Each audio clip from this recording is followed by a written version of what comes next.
This is Newsmax TV. I'm Ashley Martella, and we're on the phone with Michael Ledeen of the Foundation for Defense of Democracies. He's a contributing editor to National Review and contributes to the Wall Street Journal. Mr. Ledeen has done extensive research on state sponsors of terrorism, including Iran. Welcome to Newsmax, Michael. Thank you, Ashley. The Iranian presidential election, by all accounts, fraudulent. Iranian police and militias, bloody crackdown on dissidents that's killed at least 17 of them. Where do you see this all headed? Well, nobody knows. They've killed hundreds by now, and thousands of people are in prison. In fact, there's so many people in prison that the latest news out of Tehran is that they have no more room in Evin prison, which is their big one.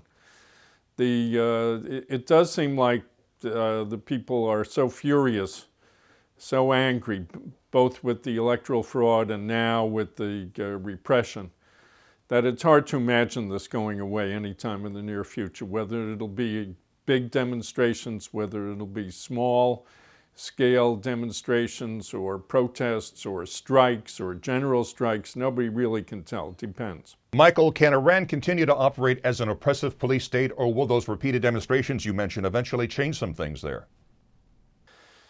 Well, you know, historically, you have to say that it is possible to keep on operating as a repressive police state if you're willing to kill everybody who gets in your way.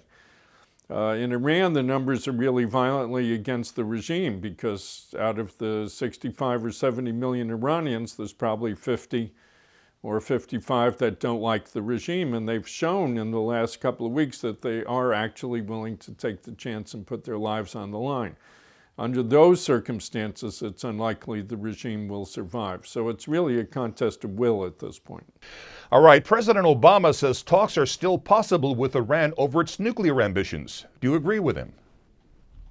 Well, we're never going to get a deal with Iran. Every president from Jimmy Carter through George W. Bush and now to Obama has tried to strike some kind of bargain with Iran, and they've all failed. So I don't see why anybody would imagine that they could succeed now. All right, Ahmadinejad or Moussavi, does it really matter who the president of Iran is, considering it's a brutal theocracy ruled by mullahs? Yes, because Moussavi's made it clear that he wants to dismantle that brutal theocracy. I mean, among many other things, his wife has been campaigning along with him. And even though she is a religious person, and even though she has said that she thinks all women should wear a hijab, she's also said that if women don't want to wear it, that's fine with her. And that's the end of the Islamic Republic. Okay, Rafsanjani, once considered a moderate, is he a factor anymore?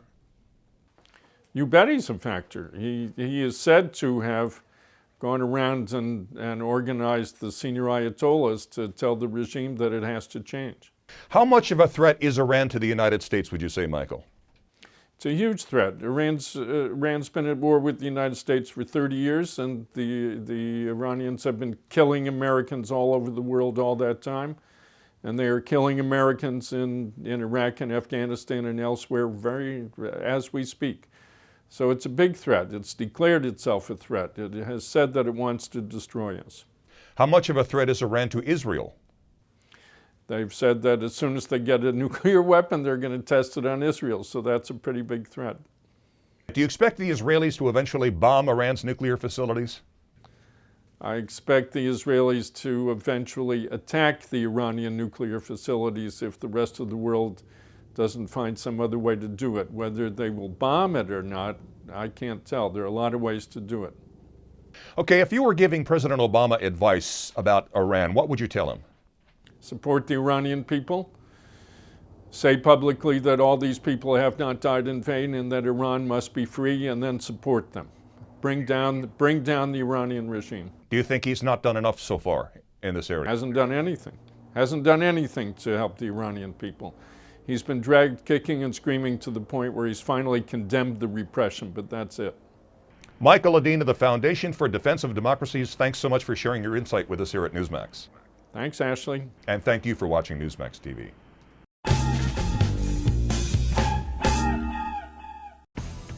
Homeland Security advises every family to have an emergency radio.